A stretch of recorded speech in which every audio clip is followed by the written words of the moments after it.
श्री कृष्ण जन्मभूमि शाही ईदगाह विवाद मामला। Allahabad high court में आज मामले की सुनवाई होगी। कोर्ट कमीशन सर्वे का स्वरूप तय होगा। दोनों पक्षों के वकील कोर्ट में मौजूद रहेंगे। ये बड़ी जानकारी। आज हाई कोर्ट में दोनों पक्षों की बहस होगी। इसके बाद ये तय किया जाएगा कि कौन कौन सा कोर्ट कमिश्नर नियुक्त किया जाएगा। इसके किस तरह से सर्वे का काम पूरा कर कोर्ट को रिपोर्ट दी जाएगी।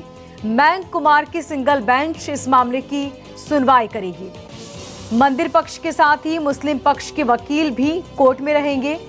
14 दिसंबर को हाई कोर्ट ने हिंदू पक्ष की याचिका को स्वीकार किया है और श्री कृष्ण जन्मभूमि और शाही ईदगाह परिसर का कोर्ट कमीशन सर्वे का हाई कोर्ट ने मंजूरी दी है।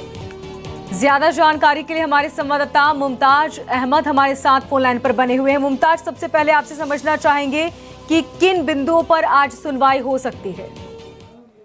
देखिए, जो 14 तारीख को कोर्ट का फैसला रिजर्व था, आज उसमें दोपहर 2 बजे जजमेंट आएगा। कोर्ट कमीशन को लेके ये फैसला आना है कि कोर्ट कमीशन में कितने मेंबर्स रहेंगे। माननीय न्यायालय तय करेगी कितने मेंबर रहेंगे, प्रारूप क्या रहेगा, कौन कौन से बिंदुओं पे जांच होगी, अधिकारी कौन कौन से नियुक्त होंगे और समय सीमा क्या होगी। इन 4 महत्वपूर्ण बिंदुओं पर ये कोर्ट कमीशन का आज फैसला दोपहर 2 बजे आएगा। जी। साथ ही एडवोकेट कमीशन में किन नामों को शामिल किया जाएगा? दोनों पक्ष के वकील जो हैं, जो हिंदू पक्ष के मुस्लिम पक्ष के वकील हैं, दोनों पक्ष के वकील को इसमें शामिल किया जाएगा। अब कुछ इसमें जो टेक्निकल टीम होती है एसआई की, उसके मेंबर होते हैं। तो सारा कुछ कोर्ट पे निर्णय है, लेकिन दोनों पक्ष के वकील शामिल होंगे, हिंदू पक्ष मुस्लिम पक्ष। और कोर्ट कमीशन ये भी देखती है कि जो टेक्निकल टीम होती है एसआई की टीम, एसआई के ज्वाइंट डायरेक्टर और असिस्टेंट डायरेक्टर लेवल के अधिकारी होते हैं, वो इसमें शामिल होते हैं। इलाहाबाद हाईकोर्ट में किस समय कोर्ट कमीशन सर्वे का स्वरूप तय होगा मुमताज?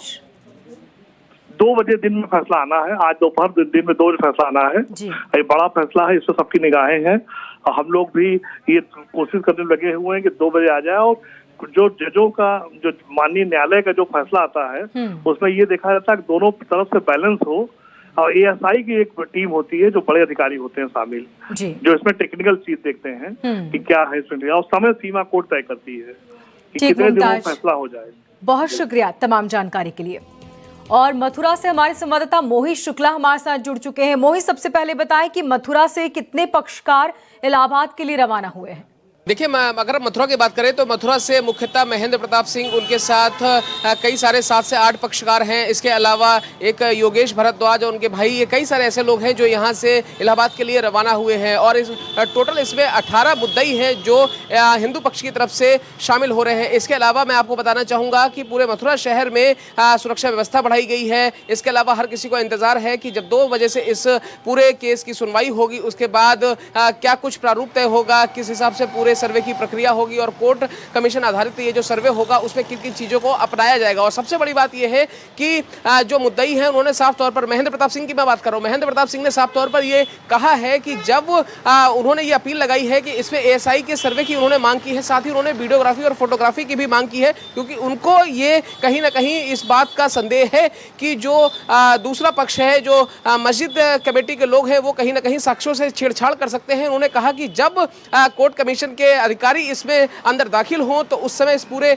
परिसर की वीडियोग्राफी कराई जाए, इसकी पूरी वीडियोग्राफी के साथ साथ फोटोग्राफी कराई जाए, ये उन्होंने अहम मांग की है। इसके अलावा कई सारी और चीजें हैं जो उनके तरफ से आज इन चीजों को रखा जाएगा। सबसे बड़ी बात यह है कि जो 13 एकड़ का पूरा मामला है, उसमें 2.5 एकड़ की जो जमीन है वो अभी भी मस्जिद कमेटी के पास है। उसी पूरे मसले को लेकर यह विवाद है। और देखिए, साल 2020 में पहली मर्तबा महेंद्र प्रताप सिंह की तरफ से ये अपील दाखिल की गई थी। उसके बाद इस पूरे केस की सुनवाई चालू हुई। और आप देखिए, ये केस आज कल का नहीं, अगर हम पीछे इतिहास में भी जाएंगे तो 1920 में, 1940 में कई सारे ऐसे जजमेंट हैं। महाराजा पट्टीमल के समय से लगाकर मदन मोहन मालवीय और वीर सिंह बुंदेला या फिर औरंगजेब, कई सारे ऐसे राजा महाराजा शासकों का दौर आता है जब इस मंदिर और मस्जिद का जिक्र होता है। तो अभी दोनों पक्ष अपनी तरफ से अपनी अपनी दलीलें देंगे। कोर्ट कमीशन आधारित सर्वे में इसका प्रक्रिया का निर्धारण हो जाएगा, उसके बाद ये तय हो जाएगा। और सूत्र हमें ये बता रहे हैं कि 2 से 3 3 प्रमुख बड़े अधिकारी इसमें शामिल हो सकते हैं। और जब इस पूरे परिसर की वीडियोग्राफी और फोटोग्राफी कराई जाएगी उसके बाद बहुत कुछ सामने निकल कर आएगा और बहुत कुछ शीशे की तरह साफ हो जाएगा। तस्वीर फिलहाल अभी भी साफ होती दिख रही है, क्योंकि जो मुस्लिम पक्ष है उन्होंने सर्वे पर रोक लगाने के लिए सुप्रीम कोर्ट का रुख किया। सुप्रीम कोर्ट ने साफ तौर पर मना कर दिया। इस मामले की अब सुनवाई 9 जनवरी को सुप्रीम कोर्ट में भी होनी है।